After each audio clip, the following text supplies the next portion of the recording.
renge kyo, nam yo renge kyo, nam yo renge kyo, nam yo renge kyo.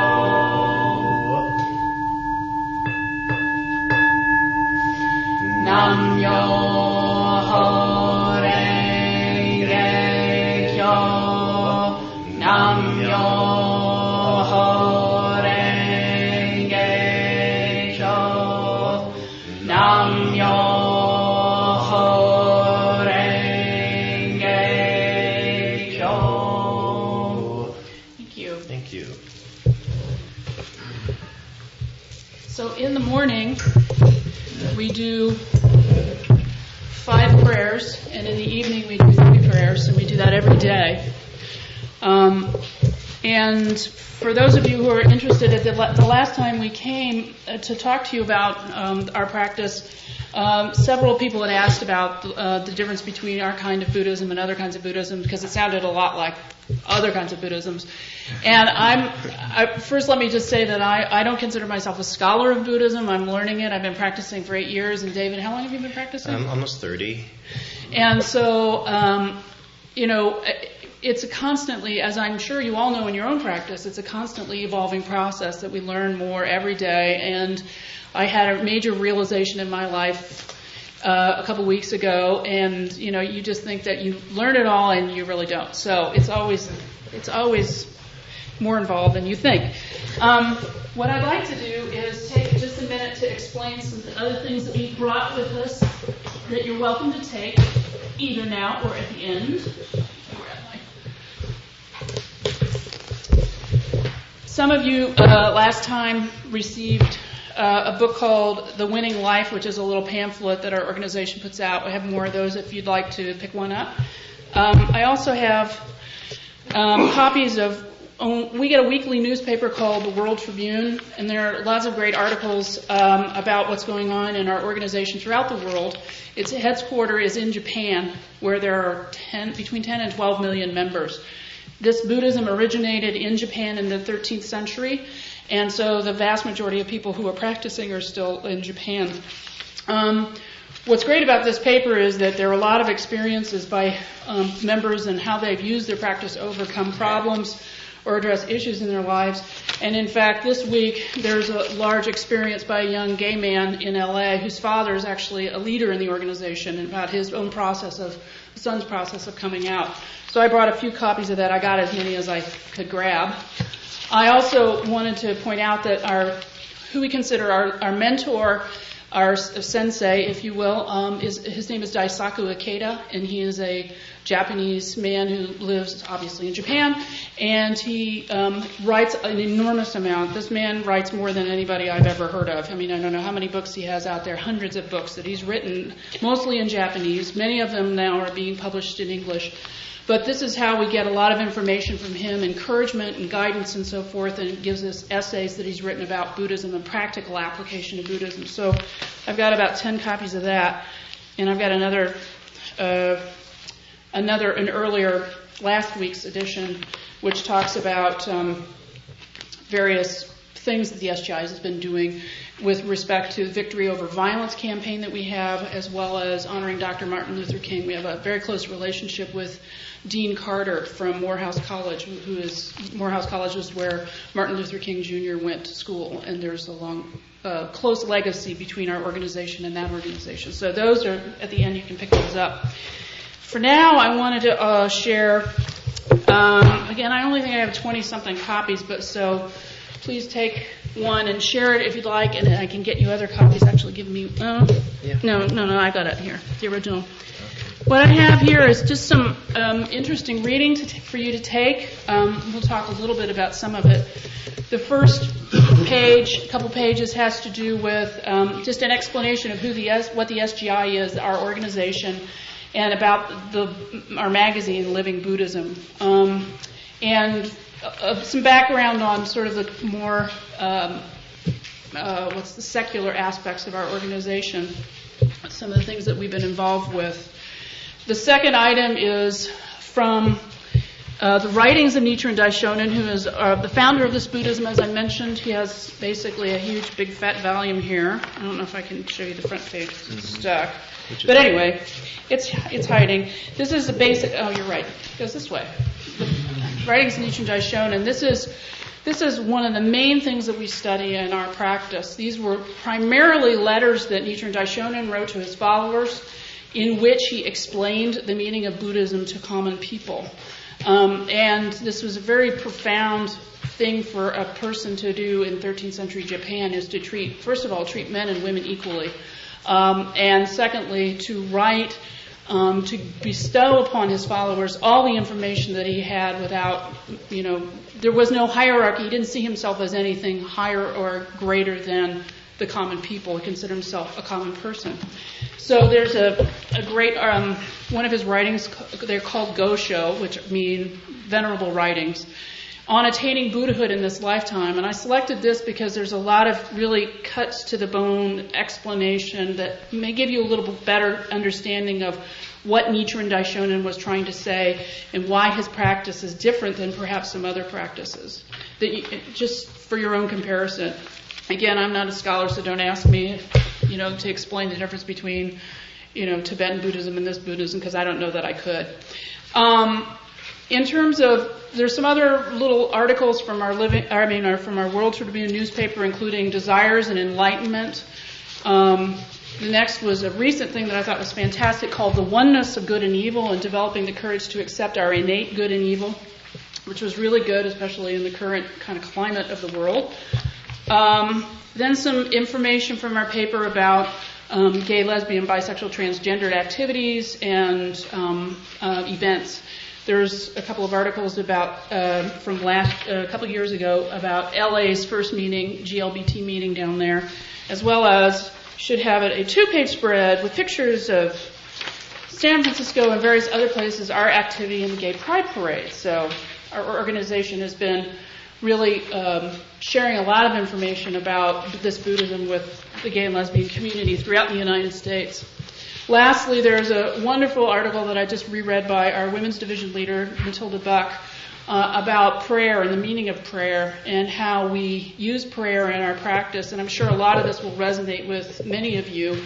How do we use our prayer to overcome ostensibly the darkest parts of ourselves that we think will never be changed? And this one was particularly meaningful to me.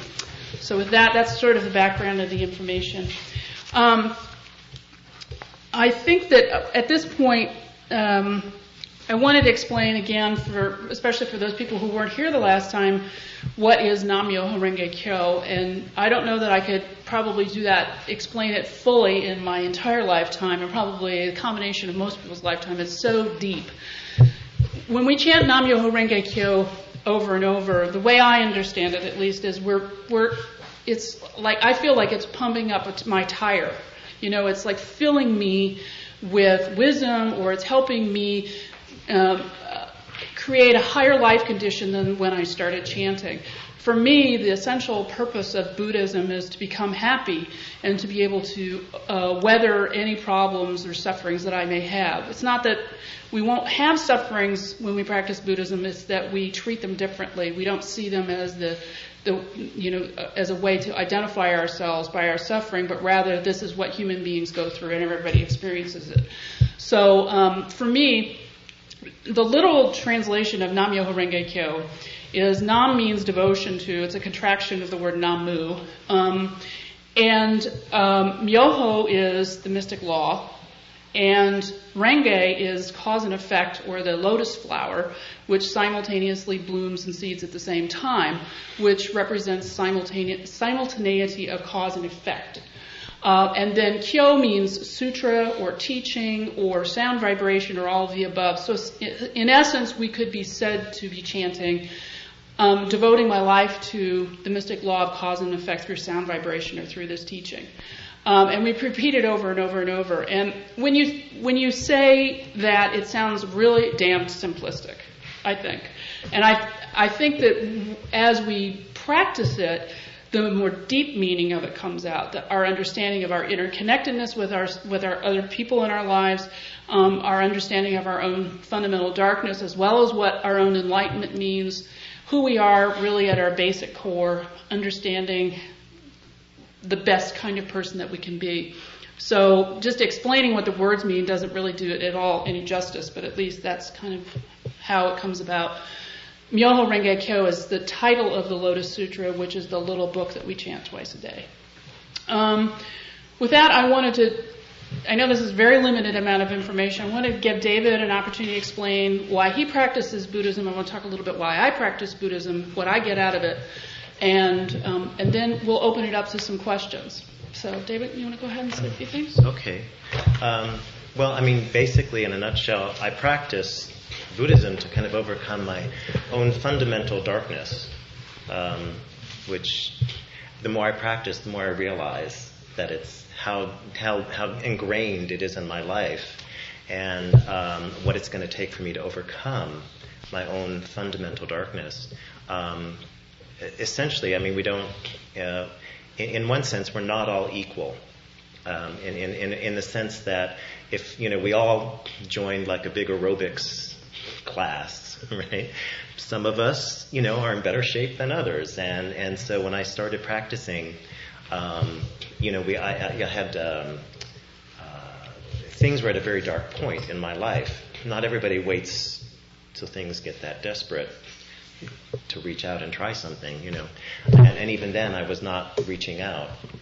I actually first heard about Nam-myoho Renge Kyo when I was in high school, and a friend of mine had been to a meeting, and she was a little bit crazy, but she came back, she said, I went to this meeting, and she didn't tell me it was Buddhism. She just said, and I heard this chant, and so she wrote down the chant for me, and like the next 2 days I walked to high school just chanting, Nam-myoho Renge Kyo as I'm walking to school, having no idea what it, that it was Buddhism. I had no idea what it meant, but just on the advice of my friend, she said, I think it's great. And I said, okay, I wasn't. And then I moved to San Francisco when I was 18. Basically, it's a familiar story, I'm sure. A lot of dysfunctionality in my family, and it was really, I felt at the time best to leave. And so I moved to San Francisco, as many people were doing in 1971. And then a friend of mine was invited to a Buddhist meeting, and she didn't want to go by herself. So she called me up, and she goes, would you come to this thing with me? I'm interested. And I went, okay, I have nothing better to do. I'll go with you. And we wound up at the meeting, and we were late to everything we went to. So the meeting started at 7, it ended at 8:30. We showed up at 8:30. And so a few people stayed late to explain to us, what the practice was about. And my friend she was very interested right away. She goes, this is exactly what I've been looking for, thank you. And they turned to me and they said, well, what about you? I said, no. Thanks anyway. And they said, we'll just watch your friend, and I said, okay, whatever. And I just kind of forgot about it. And about a month later, she came back and she goes, I think you should try this. I think there's something to it. And I said, well, all right. Just because she was my friend. That's the depth of my seeking spirit.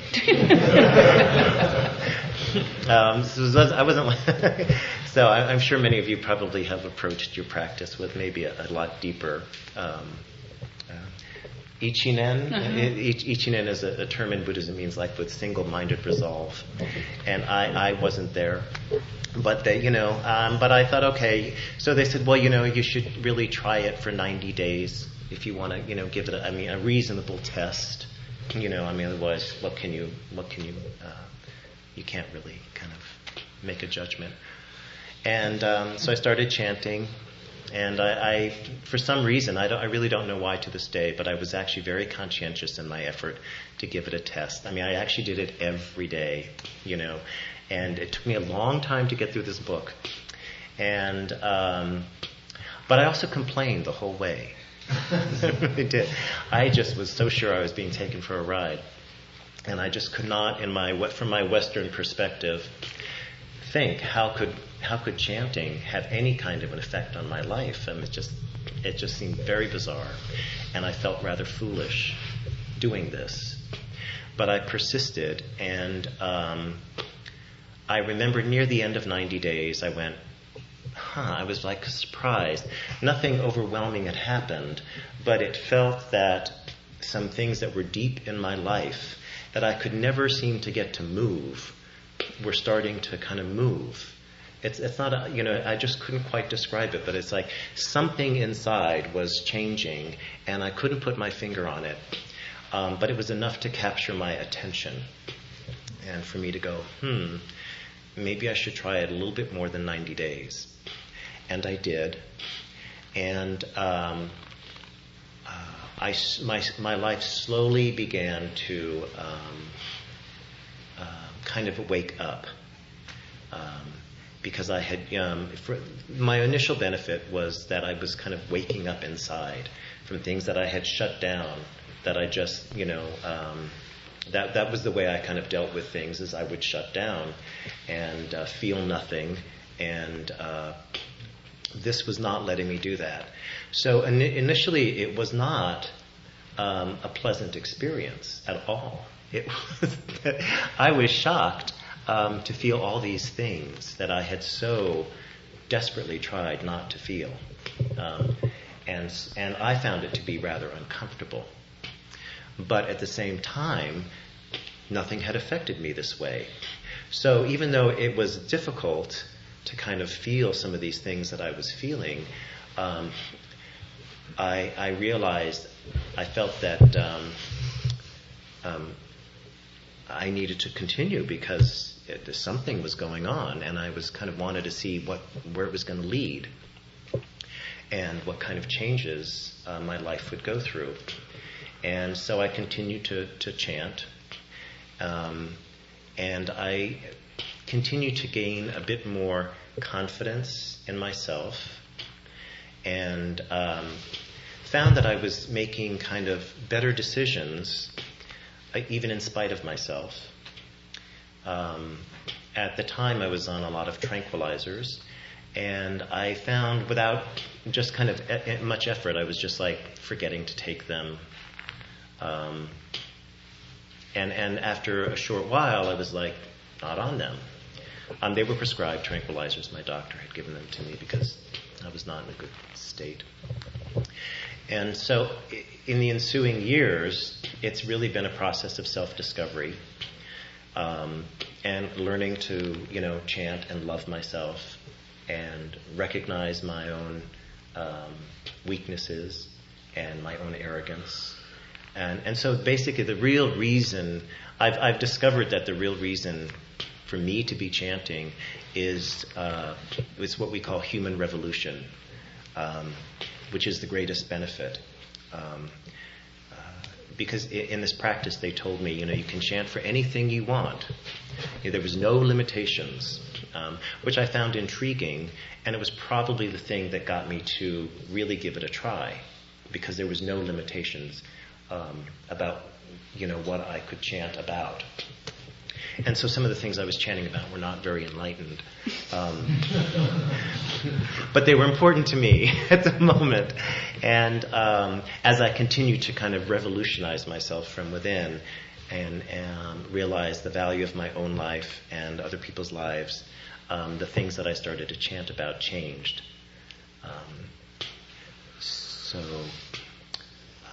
Anyway, and as Diana said, it's a process.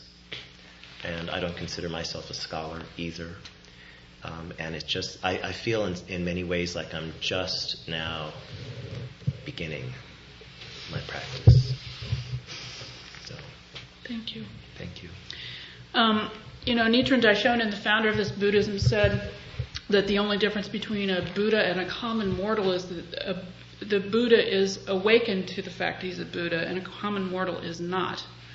And that if that's the case, then, the achievement of Buddhahood to us is really about, it's like people use the word awakening.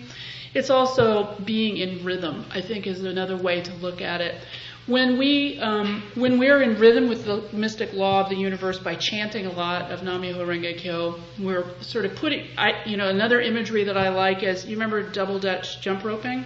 And you're watching the ropes go around like this, and you've got this with your hands kind of trying to gauge when to jump in. To me, the rhythm of Nam-myoho Renge Kyo is like getting ready to jump into life, in essence. And the more I chant, the more I'm able to make decisions or to understand things more clearly and not be so reactive to things. I make decisions based on sort of a bigger reason rather than this sort of mundane little everyday thing. As an example, I recently, as part of my practice, I had no idea that I was an artist until 2.5 years ago. I quit my job. I couldn't stand it. It was just crap. I couldn't stand it.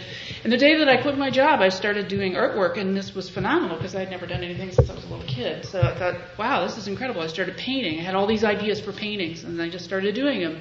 And I realized, I'm pretty good at this. This is very strange. There's no sort of logical explanation for why this would be. And a lot of my imagery was about my Buddhist practice, about things that meant something, were important to me, seeing myself as a Buddha. What does that mean? Sort of, how do I represent that on a painting? To make a very long story short, I started showing my art this past year, and I got into several shows and have been published. My pictures have been published, and the recent show that I was in, my very favorite piece, which when we chant in the book here, there's one part that we chant that's on page 33. It says Umandara Ke, and this section talks about what Shakyamuni Buddha was explaining was that it could be hell around us, but where we are is the Buddha land, depending upon what our state of mind is. And Umandara Ke means Mandarava blossoms rain down, shower around me. Even though everybody else sees hell and fire and brimstone and suffering, I see flowers coming down. So this piece was entitled Mandarava Blossoms. And it was stolen from a gallery. And the gallery owner turned out to be a real jerk. And I think actually there was some nefarious things going on. I sued him to get the piece back, and I went to my court date, small claims court, this past week, not to get the piece back, but get the money for the piece because he refused to pay me anything. I realized the more I chanted about it, because I wanted a positive outcome, I wanted the judge to really hear me and see that I was a reasonable person and that I didn't make this up, that I deserved to get the money out of this. The more I chanted, the more I realized I did this painting because I want to further Buddhist principles in the world and share my humanistic views of the world. Therefore, the money itself doesn't matter to me. The painting I'd really like to get back if I could. But most importantly, I don't want this guy to profit from this, because that would be a really bad cause for him. And to be able to see, through my practice, to see my desire to protect a jerk, because I don't want him to make a horrible cause in his life. It would be bad for him, and it would be bad for the universe collectively for him to profit from this.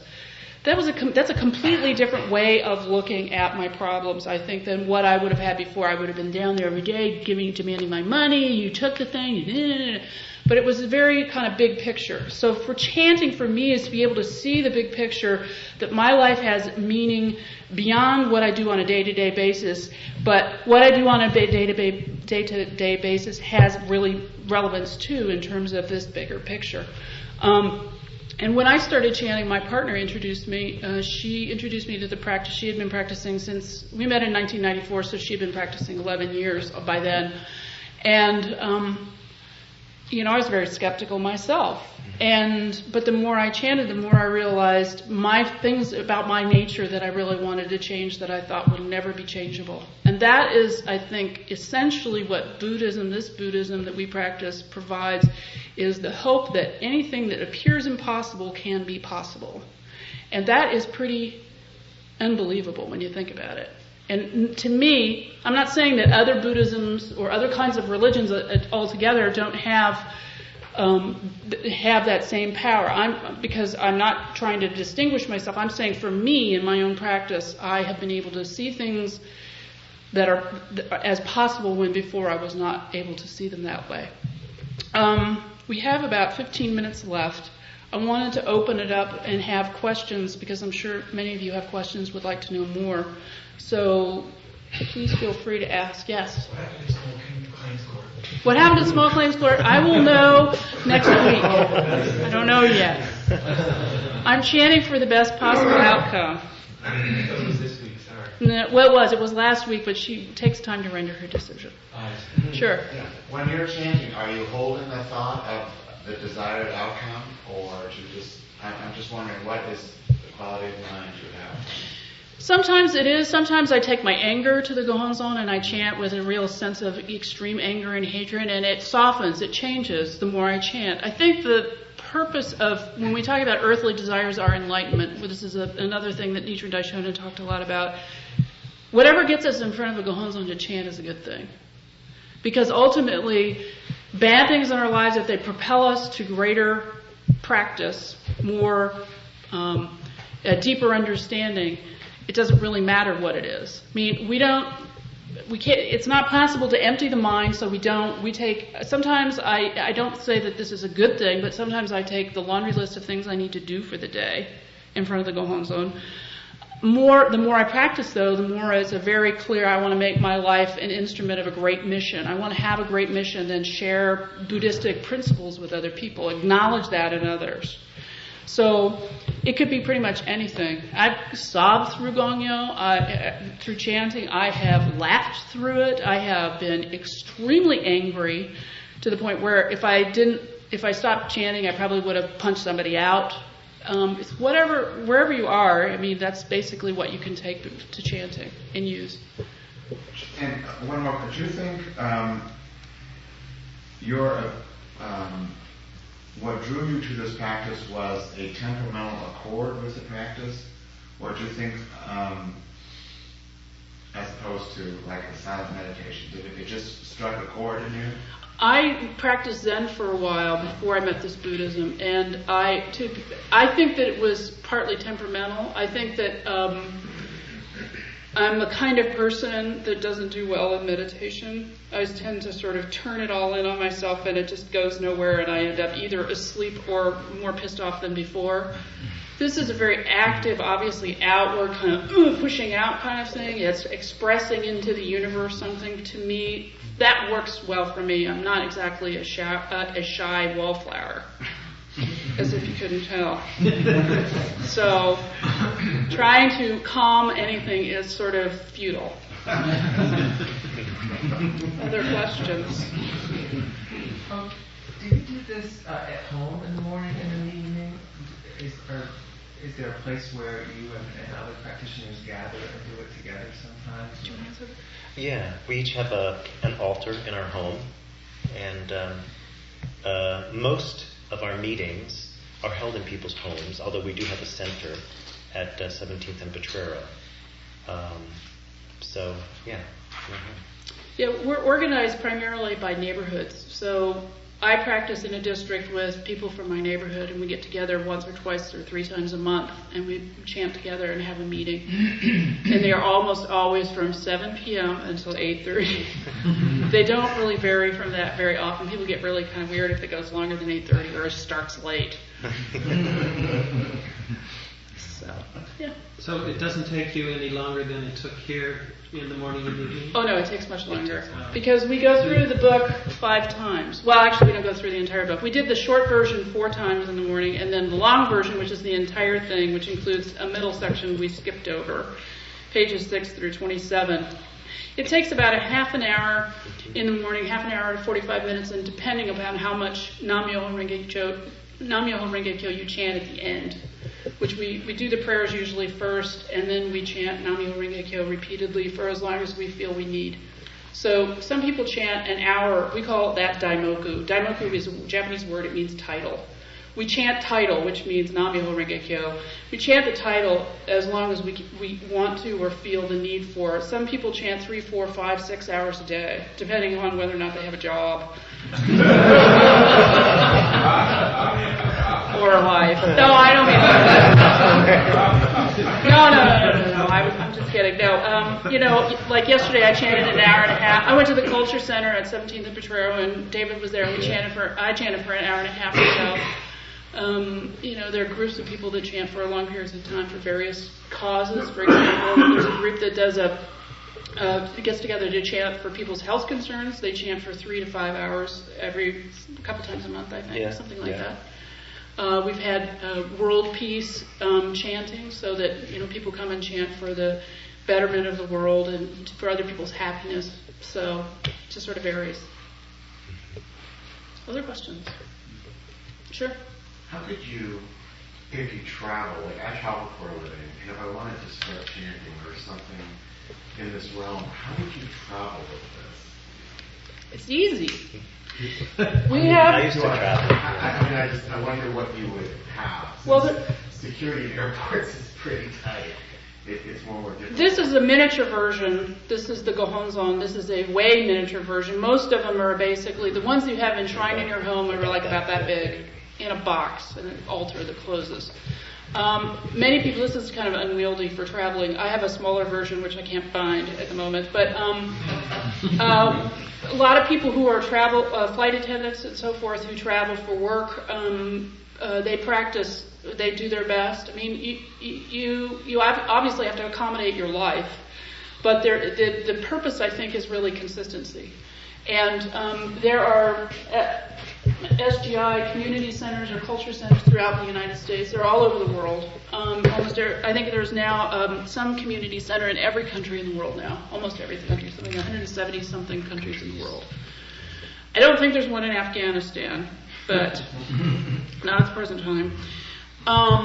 So it's possible. I think, again, it's a discipline, and you have to, seek it out, find people. We also have I moderate a 250-person email discussion group, which has members from all over the world who practice this Buddhism. And so there's a lot of communication. I'm going to so-and-so, can you find me a meeting to go to? So there's a lot of sharing of that kind of information. Sure. Can you hear it inside? Can you do it silently? You can, but the benefit is from saying it out loud. Because if the expression, the voice does the Buddha's work, meaning that through our expression, our expansion out into the world, we create cause. And so by making the cause to say it out loud, you're creating benefit for your life and fortune for your life. So yes, there is a lot of interesting discussion about people who are incapable of speaking, how do they chant? People who are deaf, how do they chant? But I think, in essence, for those who are able to, that saying it out loud is really of prime importance. And the stronger and more with conviction, I think, the better. I did it first because I was so embarrassed.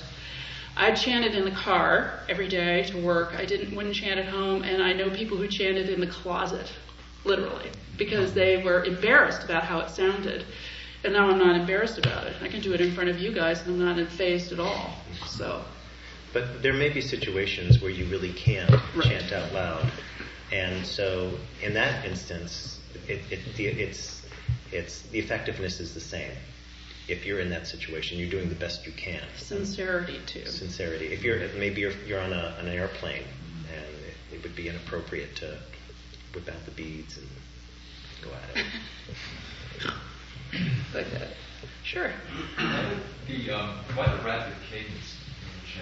Because we'd be here all day if we did it really slowly. I think actually it's getting back to that issue of the rhythm of life, that if our rhythm is on purpose, our lives feel like they're on purpose, the slower they do it, the more it feels like a death dirge to me. I really want to feel pumped up, and I usually do afterwards. In all seriousness, though, that is a very long practice if you do it very slowly. And people who begin some people have a horrible time because they want to do the whole thing. They want to complete it, and they take them an hour just to get through the book. So, at the beginning. Yes. I have two questions. How long time did it take you to write this? It varies. It took me 2 years. 2 years. I was stubborn. Some people learned it in a matter of, Roger over here, he came to a memorial service yesterday. He picked it up just like that. So, it's just really individual, it varies by individual. I don't know, how long did it take you? It took me about 3 months, and I could keep up with anybody. The second question is, my concern is always still that I live in the United States and I'm a Westerner. And Buddhism went from India to Tibet, China, to Japan. It changed all the time, and now we have much more here in the West. Is there any way, is the sound itself, the way it's written, the important part of it? Or could one make a translation of this one and chop it up in syllabus or whatever and chant it that way and turn it more into a Western way of thinking than stay with the Japanese way of thinking? That's an interesting question, because that was a real concern of mine when I first started practicing. I didn't understand it. The way it was explained to me was, this is what our founder, Nichiren Daishonin, chanted. And so in essence, we're carrying on the direct lineage. There's no sort of intervening possibility of change in that sense. We chant what he chanted. We're chanting consistent with him. We have the same mind as Nichiren. We do the same practice as Nichiren, ostensibly. That's one thing. Secondly, we can go anywhere in the world and meet with members that we can't even communicate with, and we communicate as Buddhists together because we can chant the same thing.